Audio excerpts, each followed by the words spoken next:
आपली जनता जराशी आता थोडी भाबडी झाली, थोडीशी भोली झाली. कोणी बाबासाहेबांचा फोटो दाखवला, कोणी निळा झेंडा दाखवला किंवा कोणी जय भीम म्हटलं तर आपली लोक फुल भावून जातात. म्हणजे जणू फुल दिल गार्डन गार्डन हो गया होतं. पण एक गोष्ट लक्षात ठेवा, आपण जसे भोळे झालोत, आपण जसे भाबडे झालोत, तसे चोर हुशार झालेत. चोरांना कळलंय यांच्या घरी चोरी करायची असेल तर पहिले जय भीम म्हणा, कोणी थांबवत नाही. चोरांना कळलंय निळा झेंडा दाखवला तर कोणी थांबणार नाही, अख्खं घर लुटून गेलं. आणि अशाच पद्धतीचा आपल्या बरोबर कारभार चाललाय. मुद्दा कसा होतो सांगतो. एक मोठा निळा झेंडा दाखवतात, मोठा असं लोखंडाचं दांडकं असतं, मोठा निळा झेंडा दाखवतात. आपली लोक बिचारी निळा झेंडा दाखवतायत, बाबासाहेबांचा माणूस आहे, चांगला माणूस आहे म्हणून जातात त्याच्या मागे.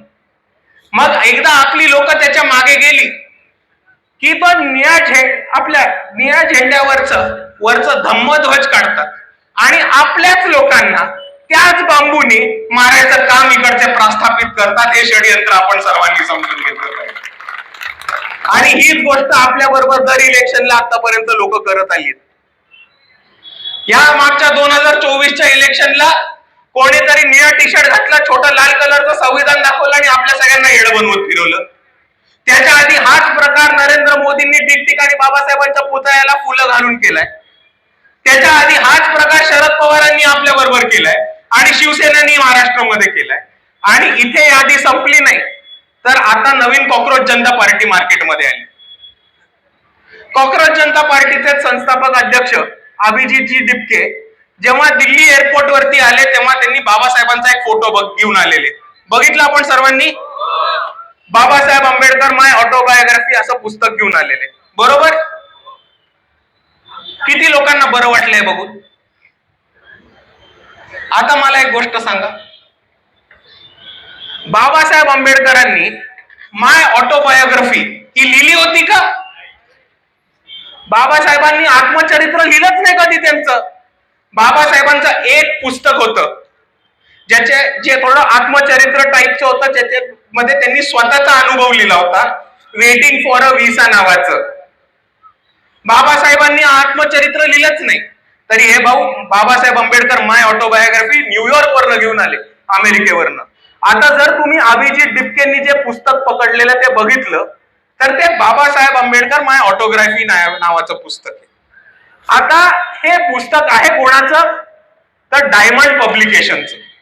घरी गेल्यानंतर गुगल वरती डायमंड पब्लिकेशन टाकून बघा आणि तुम्हाला हे दिसेल की डायमंड पब्लिकेशन हे RSS चालवतं आणि RSS चं पुस्तक आहे. बऱ्याचशा महामानवांवरती चुकीचा इतिहास सांगणं, RSSच्या समरसतावादी भूमिकेतनं बाबासाहेब सांगून जाणारे हे पुस्तक आहे. आणि म्हणून अभिजित डिपके जेव्हा RSSचं बाबासाहेबांचं पुस्तक घेऊन येतात तेव्हा ती मला एक मोठी घंट्याची धोका वाटते. आणि इकडच्या जेनझींना त्यांच्या भाषेत सांगायचं तर एवढंच सांगेल कि वो पकड़ा है ब्लू फ्लैग लेकिन हमको दिख रहा है रेड फ्लैग, करने का क्या? आणि दुसऱ्या बाजूला एक गोष्ट समजून घ्या की कॉक्रोच जनता पार्टीला वंचित बहुजन आघाडीचा कुठेही विरोध नाही. आम्ही ह्या महाराष्ट्रामध्ये आणि भारतामध्ये वंचित बहुजन आघाडी एकच भूमिका घेऊन आली आहे की भारताची सत्ता ही काही कुटुंबांची आहे. जशी आपल्या नंदुरबारची सत्ता गावितकडे आणि पाडव्यांकडे राहिली तशी भारत देशाची सत्ता पण काही कुटुंबांकडे उच्चवर्णीय राहिली.